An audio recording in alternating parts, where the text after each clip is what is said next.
This is part one of word problems, where we're going to be talking about algebraic translation from words into math, and then rate, ratio, and statistics problems crop up quite a bit on the GRE. By my count, there's 24 problems that we're going to do today. 4 of them at least are optional at the end. And in the interest of time and making this recording as user-friendly as possible, I'm not going to put time on the clock for each question. I will pause after putting each question up, during which time you should pause the recording, time yourself doing the problem, and then resume for the explanation. So this will be the first one that we talk about. Pause here as you pause. And welcome back. Make sure you have noted your time and your answer on this problem. And we begin with one that involves a lot of algebraic translation here. There's a lot going on word-wise.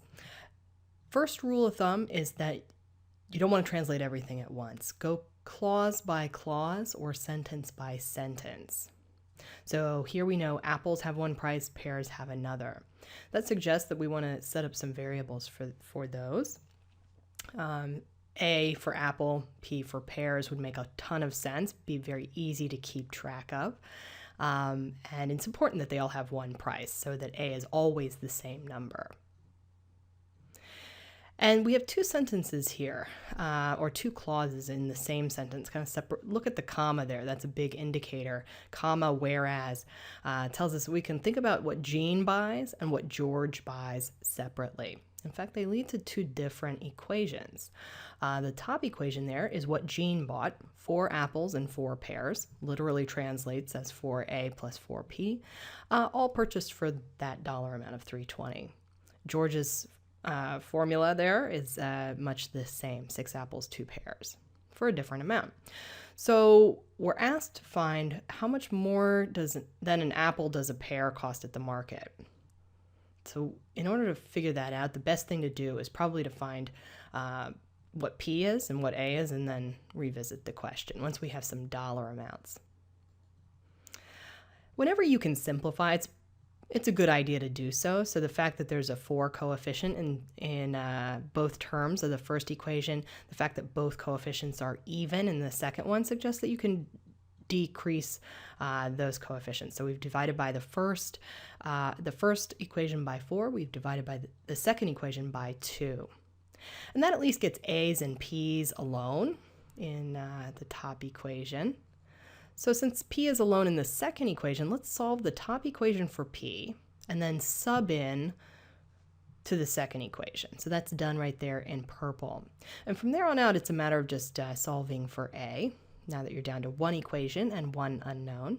And we reach the conclusion that apples are 20 cents. You can plug back in to either of the original equations. Here I've plugged into one of the later equations to find that pears are 60 cents. It is worth a quick check with the original statements. So if Jean bought 4 apples, and by original I mean go back to the words. Jean bought 4 apples, those 4 apples cost him 80 cents. 4 times 20 cents. And 4 pears, those 4 pears cost him $2.40. So 80 cents and $2.40, yeah, that's Jean's payment of $3.20. All right, so that checks out. If you wanted to, you could check it with the other one. So how much more than an apple does a pear cost is really, they're getting at what's the price difference in those 2 things. And they phrased it that way because the pear actually turns out to cost more. So they ask about how much more than the apple. The difference there is 40 cents, and the answer is C. Another algebraic translation, this time with no answer choices, so fill in the blank. I'll pause here so you can hit the pause button and work on your own.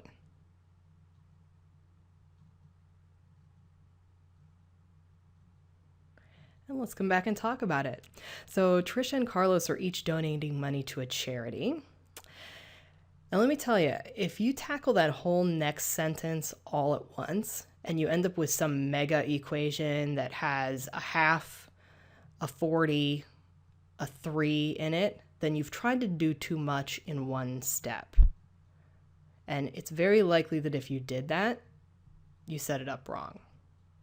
Not everyone will set it up wrong, but you're still skating on thin ice a little bit, I think, if you try to do too much in each step.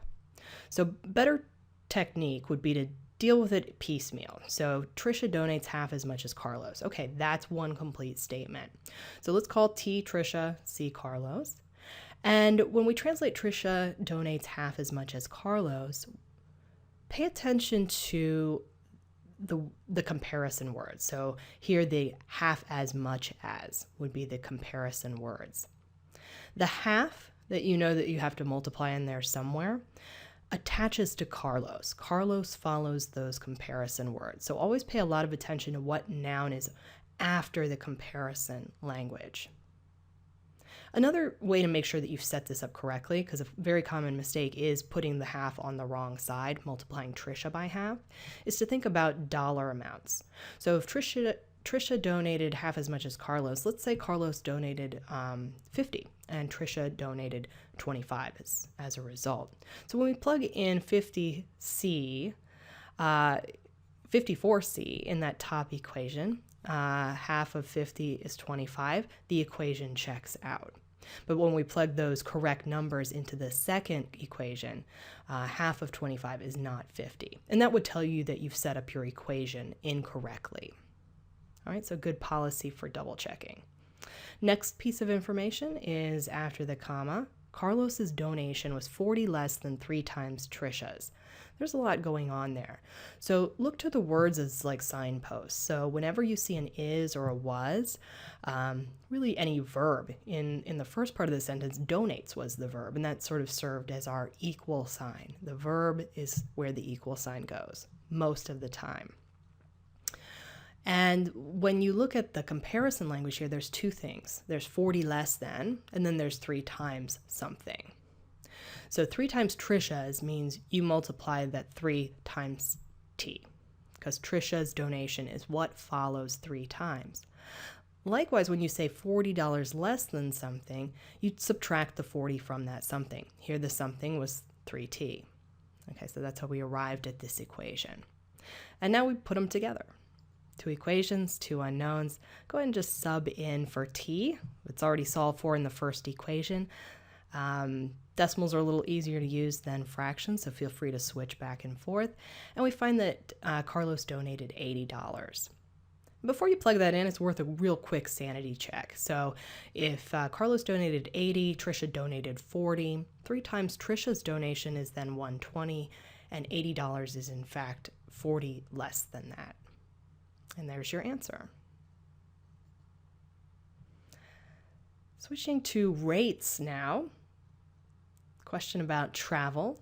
So I'll give you a hint that you can think about this in terms of equations, but you could also tackle this in a practical way. If you've ever driven anywhere, the kind of math you do in your head when you're thinking about how long it'll take you to get there can be very helpful here. So I'll pause as you pause the recording.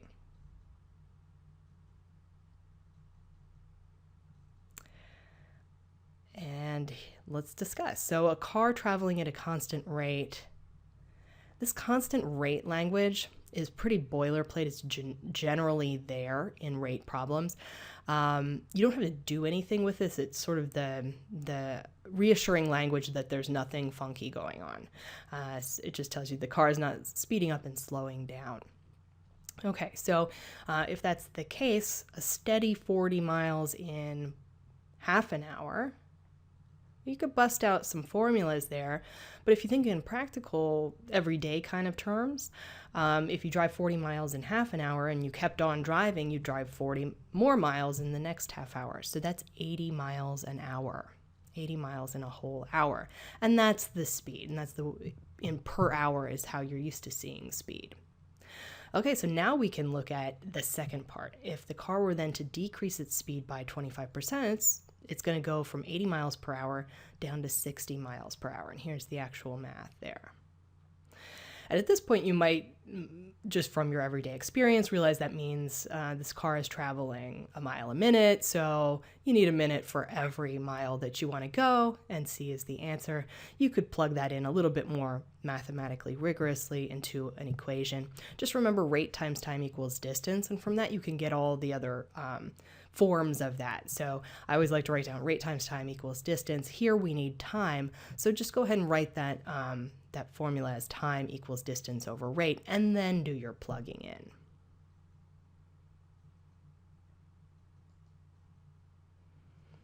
All right, a set of 2. This set should take you 2.5 minutes. So as you time yourself while you pause the recording, 2.5 minutes is the goal. Ideally less. So take a moment.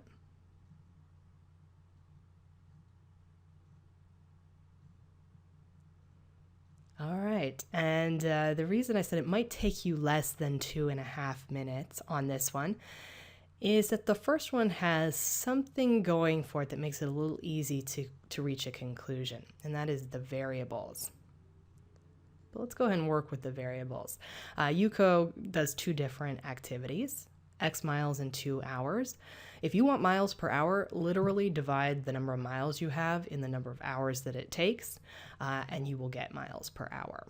Units are definitely helpful on rate questions. The units should check out.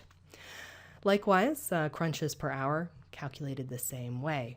Now, even before you actually calculate this, and I should point out that the way the quantities are phrased, the units don't matter, right? They've phrased it as number of miles in an hour for quantity A. So that means quantity A is just that unitless amount, X over 2. And crunches per hour implies just 6Y is B. But the fact that those are 2 different variables and we know nothing about either one of them should be a huge clue here. What are X and Y? We don't know.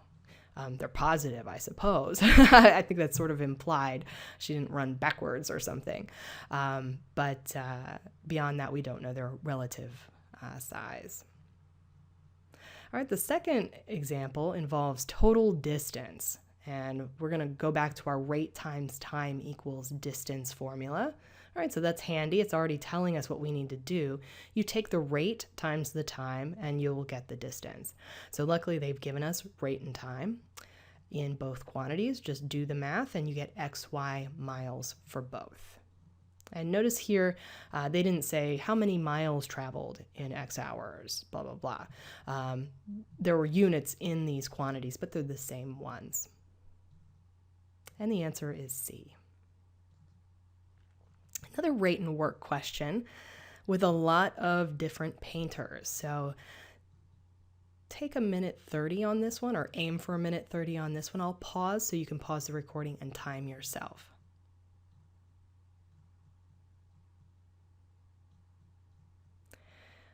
All right, houses A and B identical. Identical houses, but not identical painters.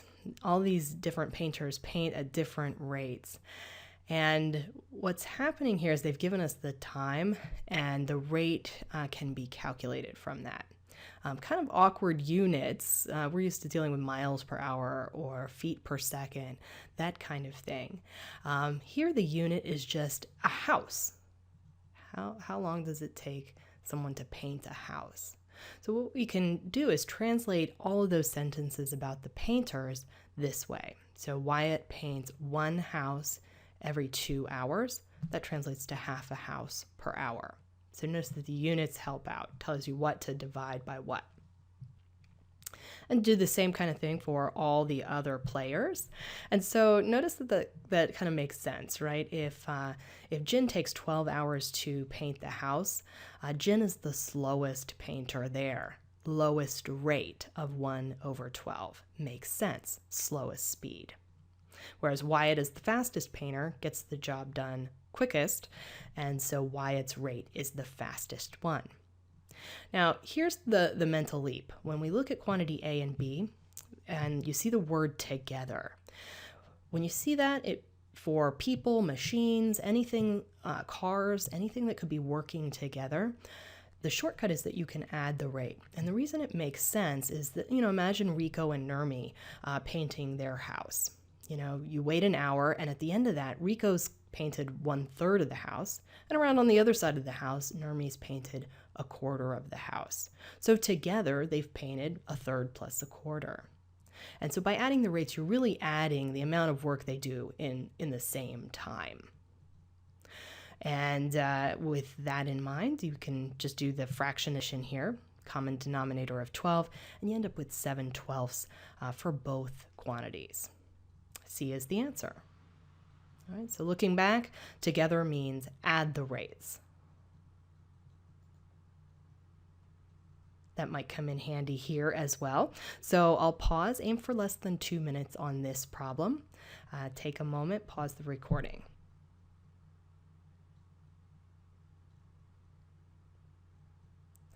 And welcome back. Make sure you've got your answer noted on your page. And we'll begin clause by clause on this one, same as we have done for all the other questions. If 6 robots can make 6 devices in 6 hours, what does that mean? It can help to actually imagine yourself being in a room watching robots work. Okay, you're watching 6 robots going simultaneously. Each one is working on a device because they're making 6 devices. And you watch them work for 6 hours before they finish. So what that means really is that each robot makes one of the devices, and each robot takes the whole 6 hours to do it.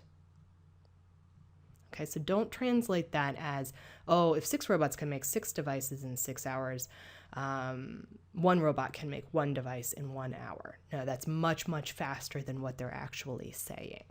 Okay, so the rule of thumb here is if you have multiple workers, multiple players in your problem, you divide by that number. Okay, so you divide the work by the number of people doing it, but you don't divide the time.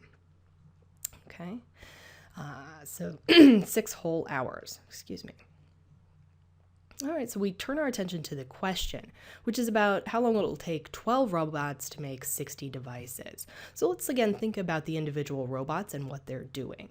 So 12 of the robots are each going to make 1/12 of the devices. So that's 5 devices each robot is responsible for. And we already know that each robot takes 6 hours to make a device. And so 5 hours for each means 30 hours total, working around the clock, literally. 30 is the answer. And as for the answer choices, notice that B is the answer you would get if you thought that each robot takes 1 hour to make 1 device. So if you translated that first sentence wrong or that first clause incorrectly, B is a likely trap answer for that. All right, we're going to switch gears to ratios here. So QC questions should take 1:15, and multiple choice questions where you do direct calculation should take less than 2 minutes. So take less than 3 minutes and 15 seconds here. I'll pause as you pause the recording.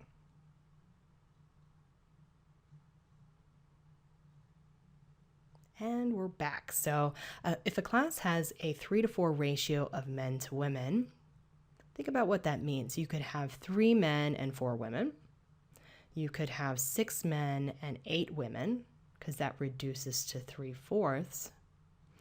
As long as you're multiplying 3 and 4 by the same number, you keep the ratio that you're given, right?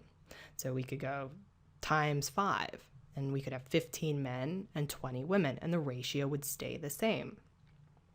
So a way to write this, generally, when given a ratio, is you can write it with an unknown multiplier. So the number of men has to be 3x, and the number of women has to be 4x. And when you have things that can't be cut in half, or really just should not be cut in half, like men and women, you should know that there's an implied integer constraint. So whereas, in another problem, x could be 1/3, and the men would be a whole number, there'd be 1 man, but you'd have 4/3 of a woman, and that doesn't make any sense. So that integer constraint really cuts things, Cuts down the possibilities. The smallest positive integer is 1, and so the smallest number of people who could be in the class is 3 men and 4 women. 7 is less than 12, and so B is the answer.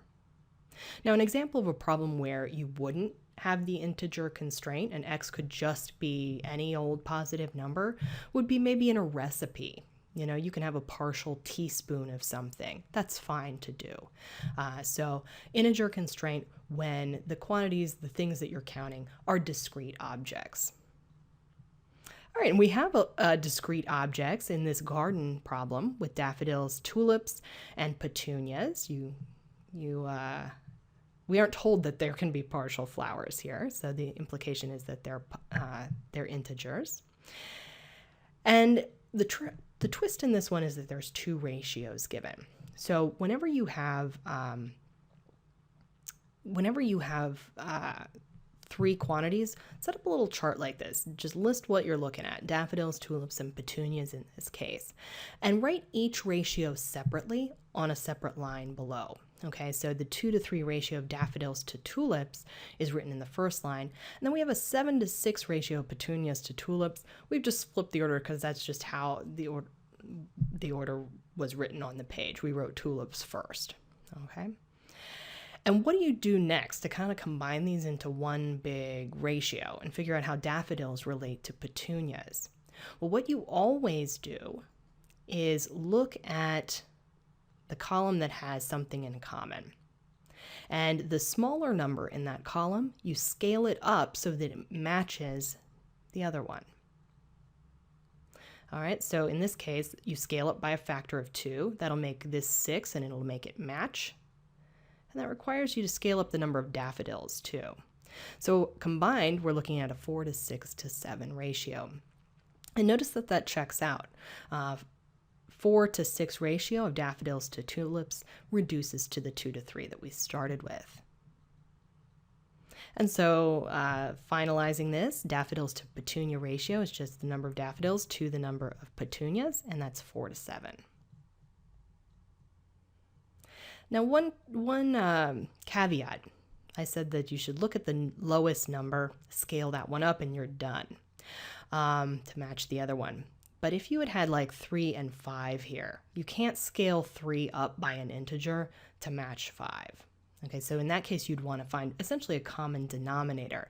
So you'd scale this up by 5, factor of 5, and you'd scale the second ratio up by a factor of 3, and you'd end up with 15 in the middle. Okay, so if there's no shared factor, you may have to scale both of the given ratios. But if there is a shared factor, just look at the smaller one. All right, more about that idea on this problem. Take 2 minutes here. Pause the recording and then come back.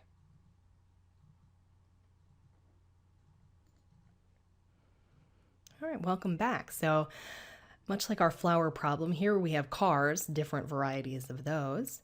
And so we can set up the given ratios in a little chart again.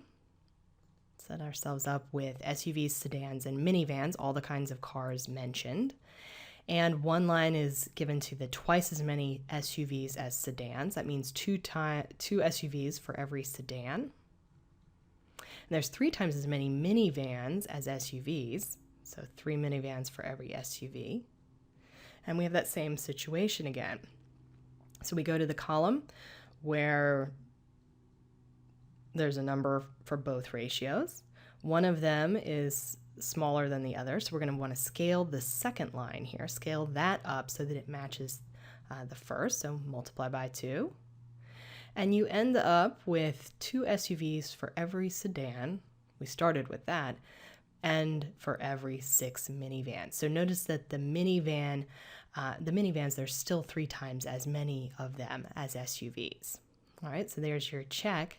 And they ask about the total number of cars in the lot. So same principle, cars cannot be cut in half on a used car lot, maybe at a junkyard, but here the implication is they are integer number of cars. So you have 2x SUVs, 1x sedans, and 6x minivans. And so our total is going to be 9x, and that means the number of cars must be a multiple of 9. Only one choice is here. So this is almost a process of elimination question. You can't have 42 cars on the lot because you would end up with some partial number of some kind of car. All right, getting away from ratios, but maybe not that far. I'm going to talk about the average formula where there's some, dividing as well. So take a moment, think about the use of the average formula in this question.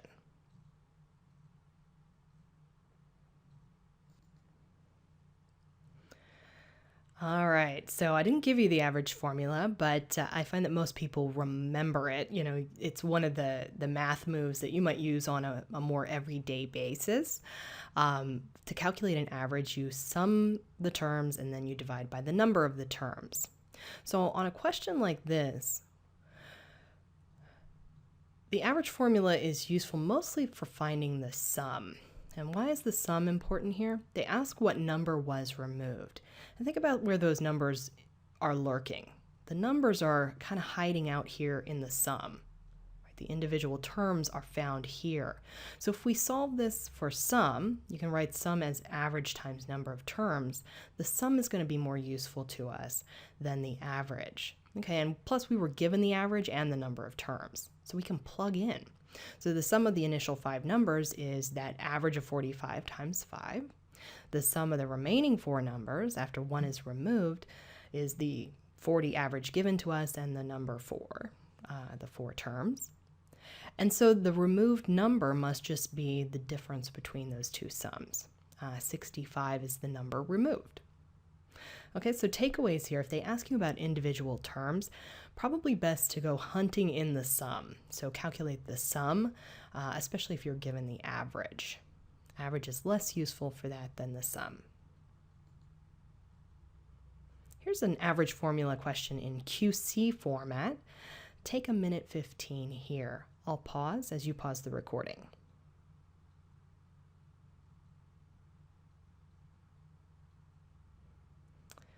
All right, so here they basically tell you to calculate the average in quantity A and B. And so just pull out that average formula and use it.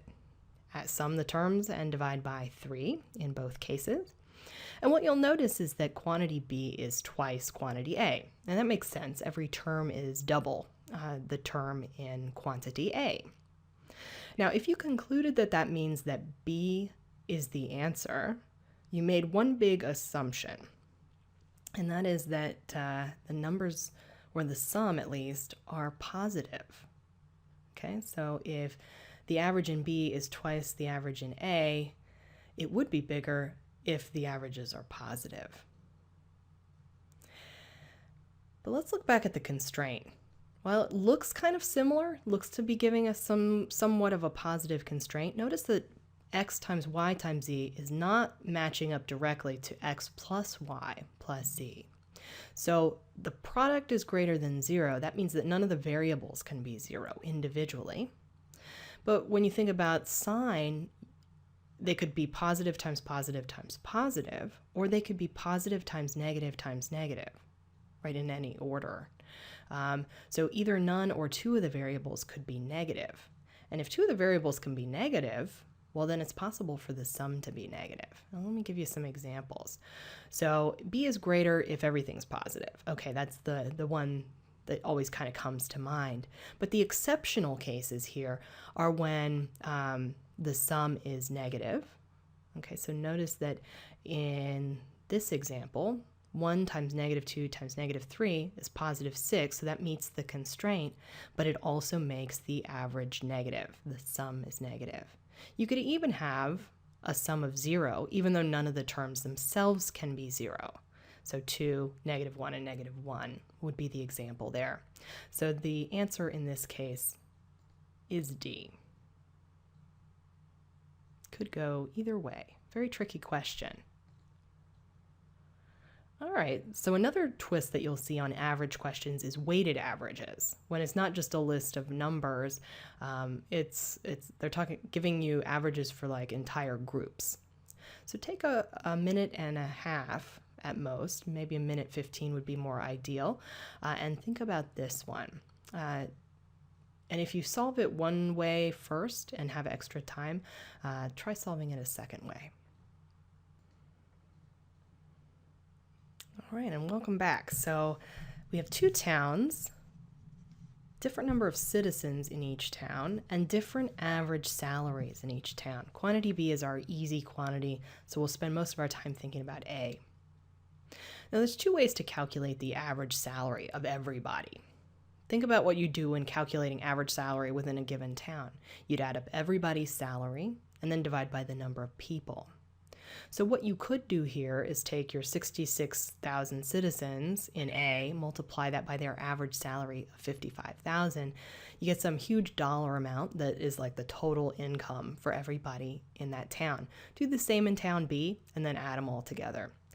And finally, what you would do is divide that huge number by the number of citizens total, which would just be 66 plus 73,000.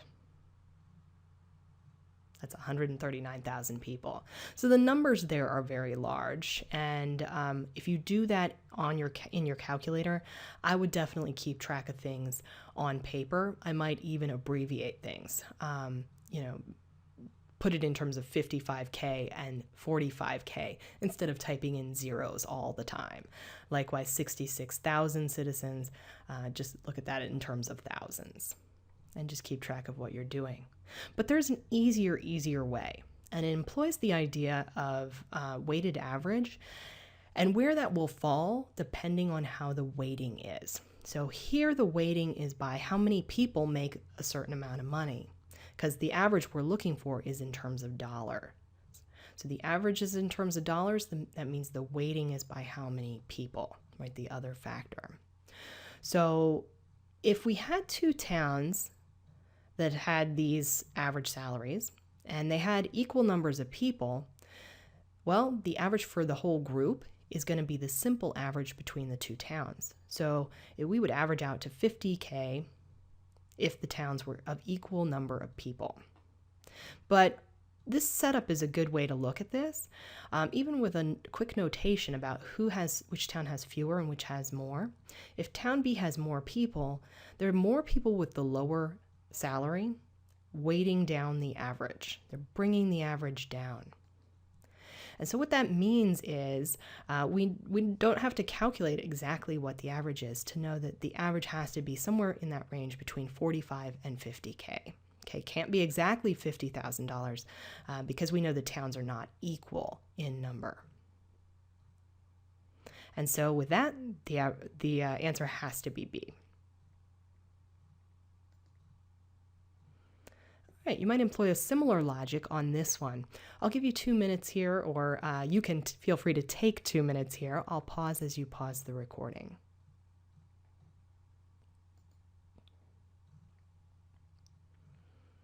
All right, sort of like our Town A and Town B problem, here are different groups, are the Sunday division and the Wednesday division. I'm reading this question, and as soon as I start to hear how Sunday and Wednesday people differ, I'm taking notes on paper.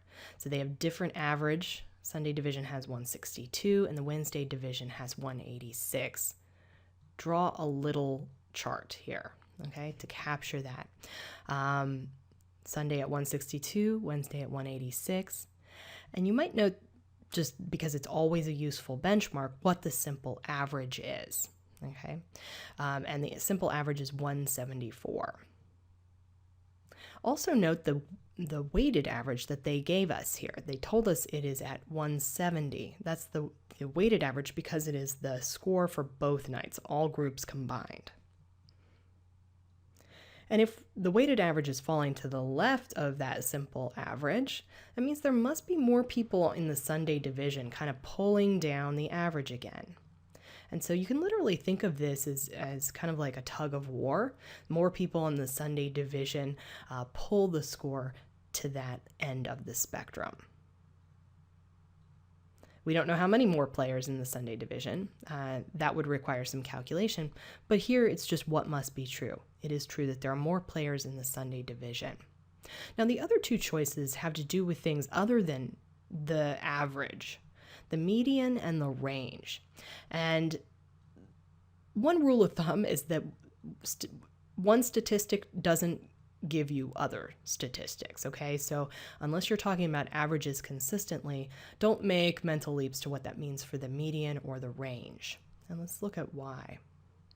So the median score for both nights combined is 170. That definitely could be true because the average is 170.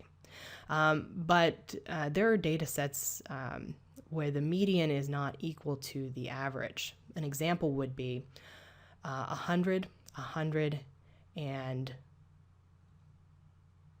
400. They average out to 200. But the median of that set is just 100. 100, 100, and 400. If you order them, the middle term is only 100. So the 400 pulls up the average without affecting the mean at all, without affecting the median at all. With the third example, they're trying to trap you into thinking that because the range from 162 to 186 is 24, that the range of all the scores is 24. A simple way to kind of realize that that may not be true is look at, the Wednesday average. They average 186. Well, in most data sets, that means, there's going to be some terms above 186 and some terms below 186. So unless everybody in the Wednesday division had a score of 186, there were some scores over 186. So same logic applies to the Sunday division. Unless everybody in that division had the exact same score of 162, there was some spread in the scores, and some of those scores were lower. Tricky, tricky. All right, here's a median question with averages as well. So take a look at this. Pause for the time that you need, and then come back.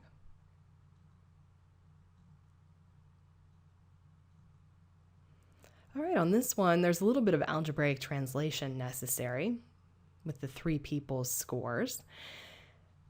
And you could do that a couple different ways. I kind of like the idea of picking numbers on this one. Why not? We know Ari and Carrie's scores are related to Beth, so I picked Beth first. Beth, if she got 100, Ari scored 6 points lower, that's 94. And Beth scored 11 points higher than Carrie, so Carrie must have scored 89. And then you can just calculate with those numbers. And you find that the average is slightly higher than the median. Now, of course, the more algebraic approach is possible. So just literally translate each clause of that sentence. So 6 points lower than Beth means you subtract 6 from Beth, because Beth follows the words lower than. And scored is the verb. So Ari scored means A equals.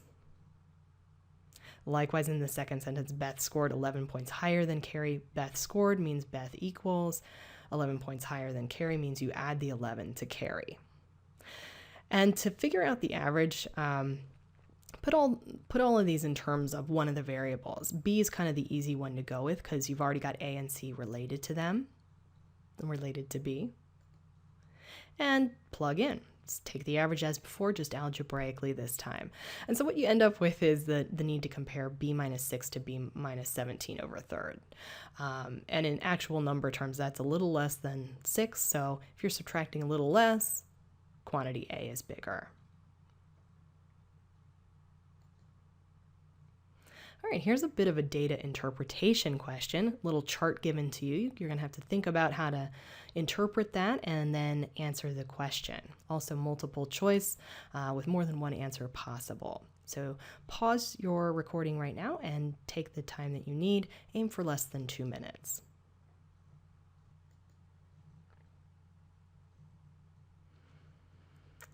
Which could be the median number of hours worked per week by the employees of company X?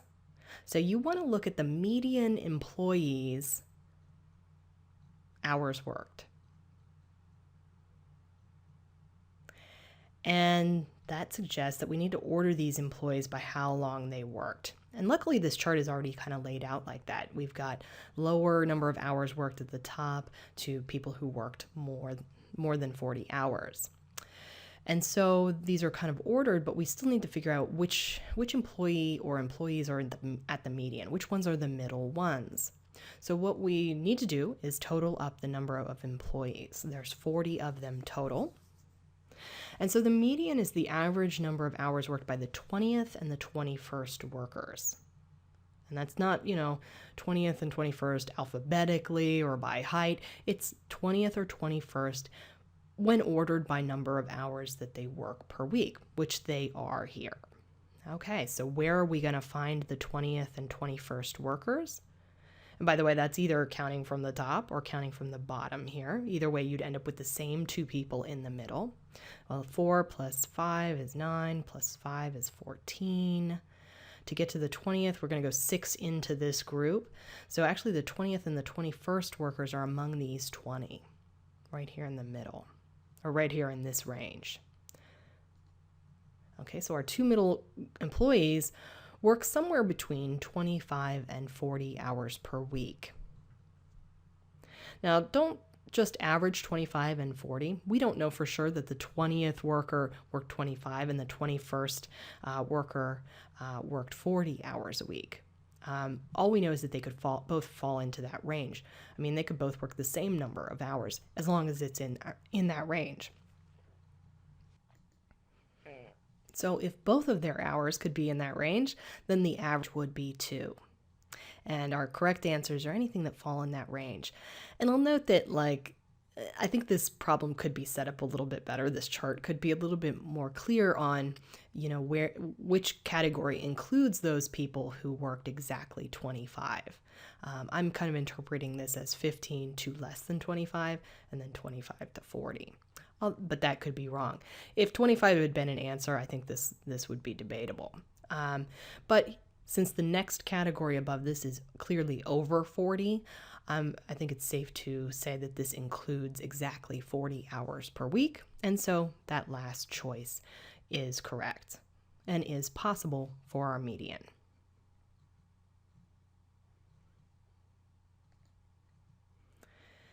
All right, probably the most dreaded statistical measure is standard deviation.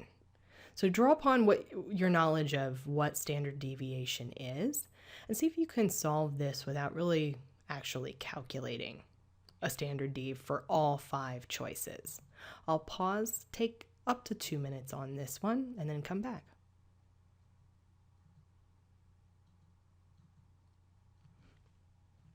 All right, now welcome back. So while I challenged you not to use an actual calculation of standard deviation, it is worth reviewing what goes into calculating it, if only to make the point of why the GRE will not make you do this. Okay, so here are the steps to find standard deviation. First, you find the average of the set. Then you compare that average to each term in this set, okay, and take the difference.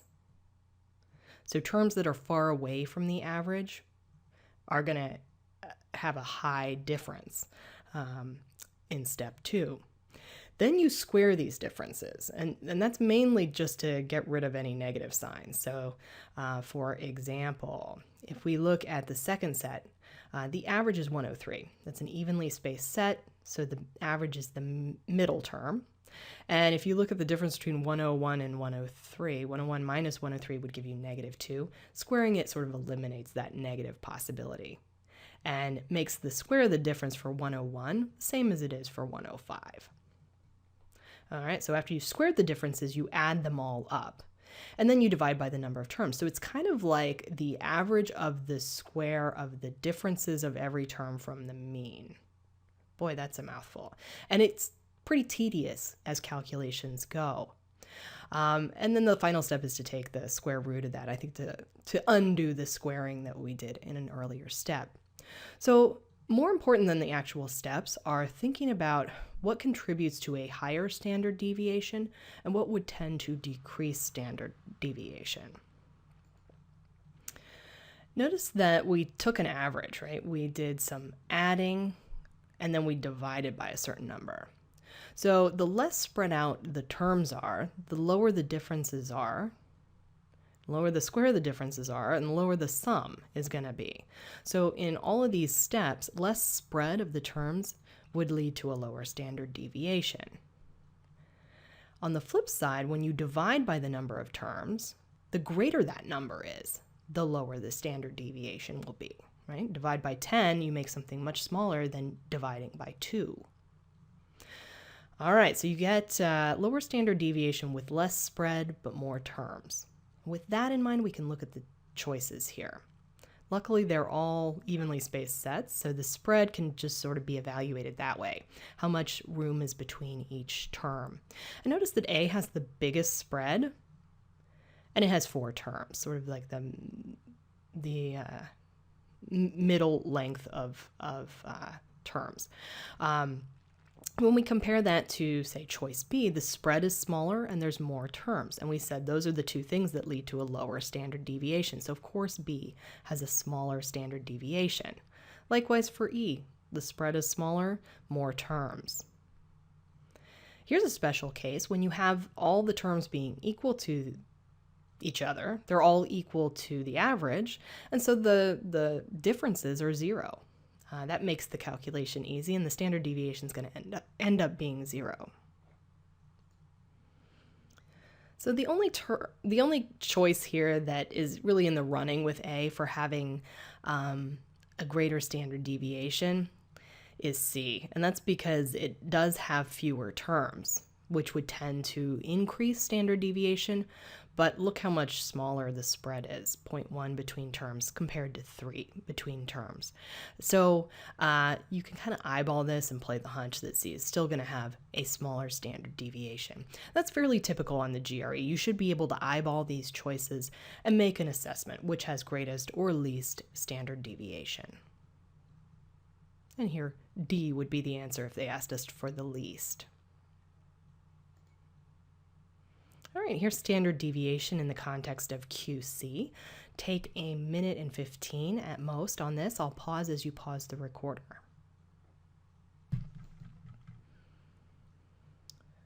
All right, in each of these quantities, we're looking for the change to the standard deviation if something is done to the set.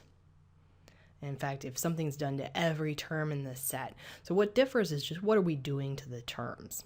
Well, let's look at what happens when you add 3 to every term. If you do that, each term shifts up by 3 on the number line, but so does the average along with it. And so it's like you're literally shifting a bunch of dots on the number line. You're shifting every dot 3 places to the right, but the spread of the overall set has not changed at all. The differences between each term and the average won't change. And the number of terms has not changed. So those are the things that go into standard deviation. That means there's no change to the standard deviation here. And quantity A is just 0. So quantity B, what's going on when we multiply by 3? All right, so in general, the numbers are going to get more spread out. So it might help to think of a test case. A set of 1, 2, 3 would become a set 3, 6, 9. And you can see the spread was, that there was a range of 2 in the original set, and there's now a range of 6, that 9 minus 3. So that tends to increase the standard deviation because those differences between the average and each term have increased. Number of terms has not changed. We're increasing like the numerator in the standard deviation calculation. But there is one tricky exception, and you may, the previous question may have served as a reminder of this.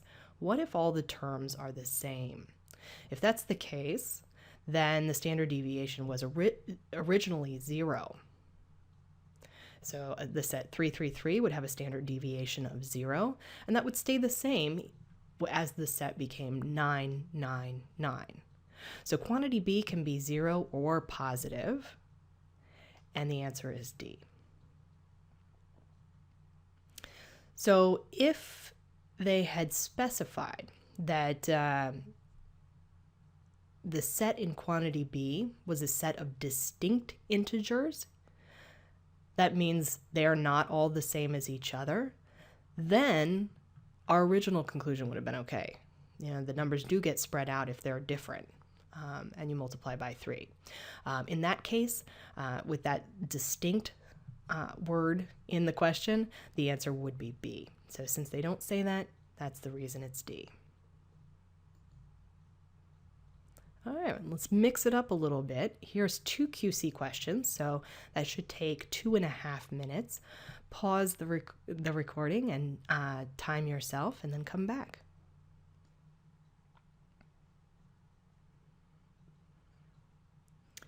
All right, so in a set of 16 positive integers, 8 of them are more than 18.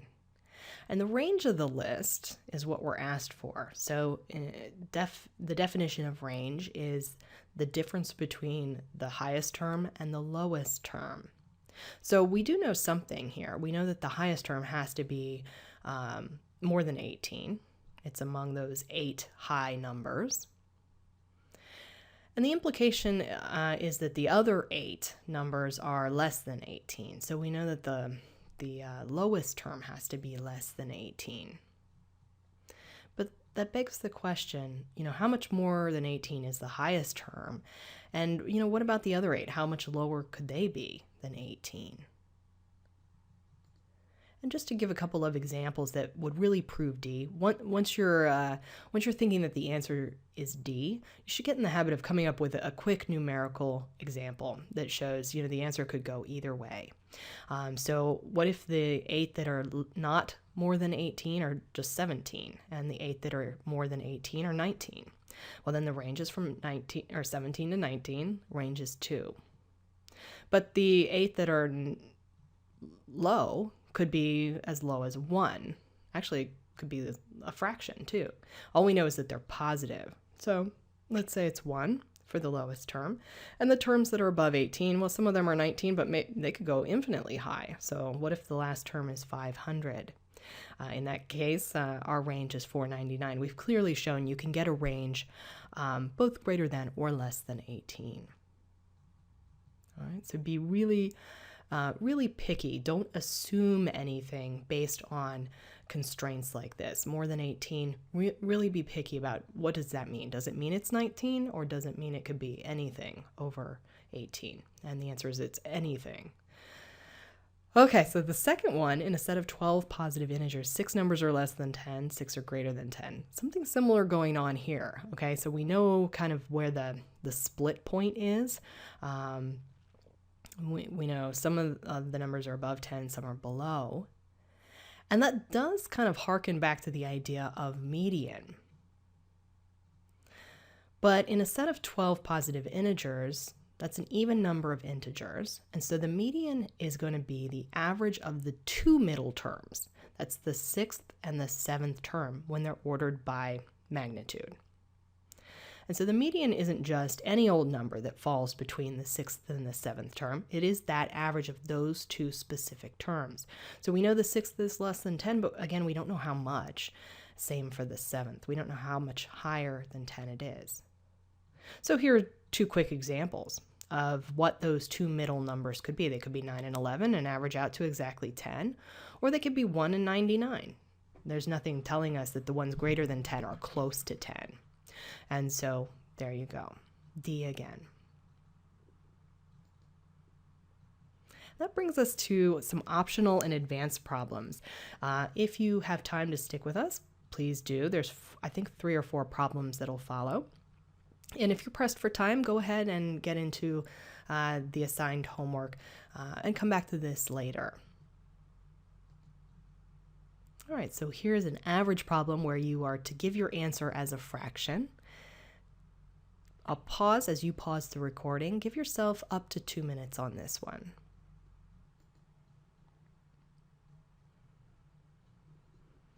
All right, so the average of 13 numbers is 70.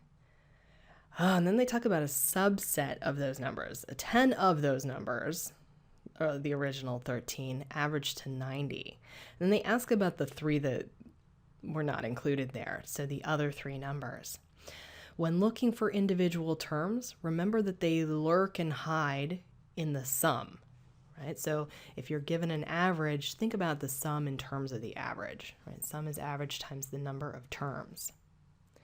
And so with that, you can take the averages given and figure out the sum. So sum of 13 numbers, 70 times 13 from the given information. And the sum of the 10 is going to be 90, the average times the number of terms. And so what that tells you is the other three numbers that we don't really know anything about individually, we do know that those sum to 10, right? They make up the difference in those two sums. And so that's good enough for us. We don't need to know whether it's 2 and 6. We don't care if it's 5 and 0. What matters is that the sum is 10, and from that we can calculate the average. So average of three numbers is the sum of the three over 3.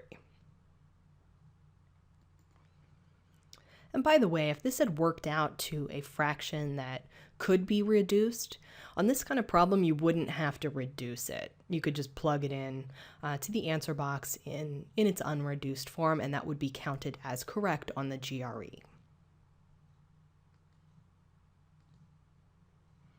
All right, another data interpretation question with a chart to be interpreted.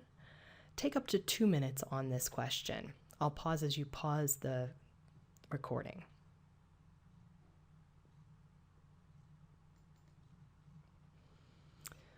All right, we have a certain number of years shown on the chart, and they want to know the median amount of soybeans produced in millions of metric tons. So double check the chart. We are given soybeans produced annually in millions of metric tons. That's told to us in the title as well as over here on the axis. Okay, so we're looking at things, already in the units that they should be. And we want to know median. So that suggests that we want to think about which is the middle term. And first thing to do then is find out how many years we're looking at. There are 8 years shown. I actually counted them personally, but you could also do 89 minus 82, the years, and then add 1 back in to account for the fact that you are including 1982. All right, so there's 8 data points, and that means we want the average of the 4th and the 5th. And that's 4th and 5th terms, not chronologically. You don't want to take the average of the 4th year and the 5th year, which would be these 2 data points, just because they're in the middle of the chart. If you did that, you would pick D. We want the 4th and the 5th terms when they're ordered by size. Okay, so you could either list out these numbers on your paper and then reorder them by size and pick out the 2 in the middle. You can do a more graphical approach to that, though, by sort of mentally crossing out the highest term and the lowest term, and then cross out the next highest term and the next lowest term. Of course, you can't do this on your screen, but you can do this process sort of mentally. You can put your fingers on the screen and kind of do this, and so on. Keep crossing out the highest and lowest terms until you're left with 2 in the middle.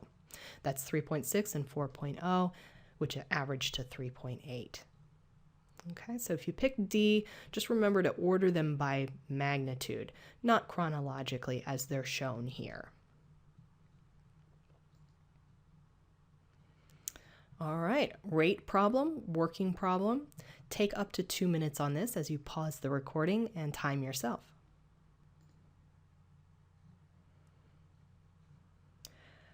All right, so this problem can definitely be done algebraically, but the fact that there is a variable in the answer choices means that a faster way exists.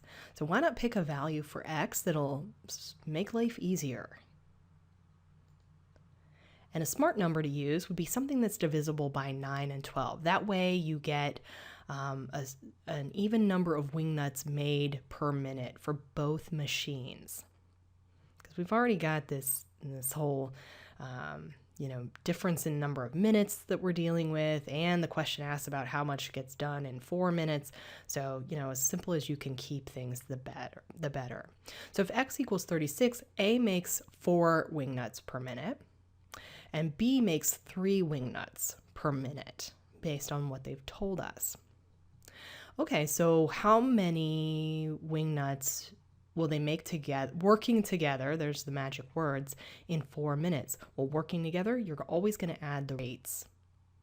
And here, you can kind of envision what's happening. At the end of every minute of work, A has produced 4 more wing nuts, B has produced 3 more. So it makes sense that at the end of every minute, there's 7 new wing nuts created by the two together. So that's our combined rate. And in 4 minutes, that means they make 28. Okay, so our target answer then is the number of wing nuts that the machines make together. That's 28 when X is 36, since that was our assumption to begin with. So plug 36 in, and you can plug pretty quickly as soon as you realize the number's not in the ballpark. So for example, B is a fraction. E would give you a huge, huge number. It's not important to calculate that. Just calculate slowly if you think it's going to be in the ballpark. And D is the one that works out. All right, rate and work challenge problem. Take up to 2 minutes on this one. I'll pause as you pause the recording. All right, so kind of a tricky thing about this question is that these cars are not traveling on a straight road. So this overlaps with the idea of circles from geometry. And it would definitely be worth drawing what's happening. Whenever you can draw a real life situation, you should do so.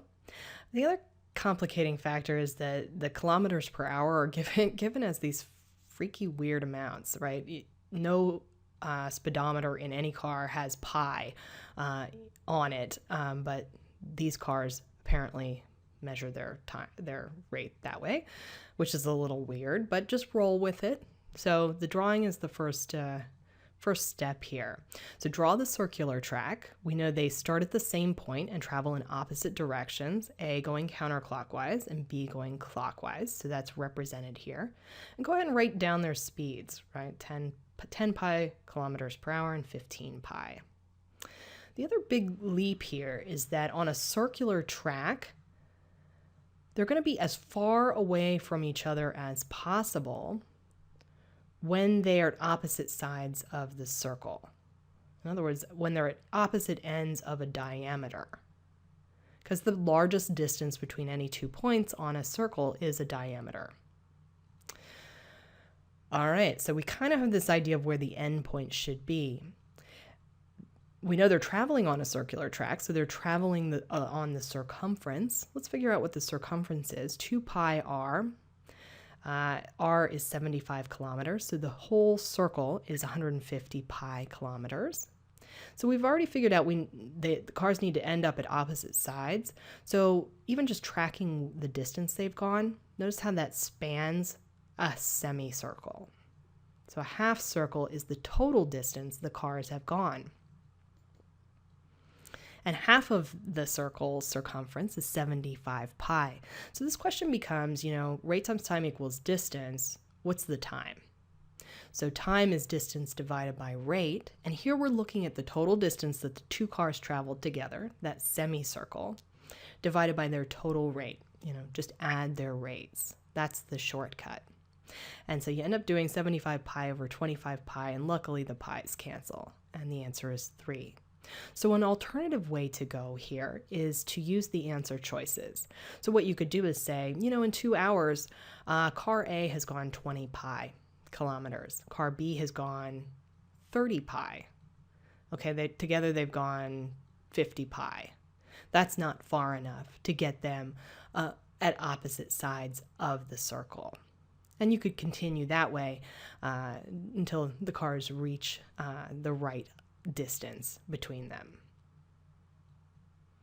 All right, that's the last problem in this segment. Good luck with the homework.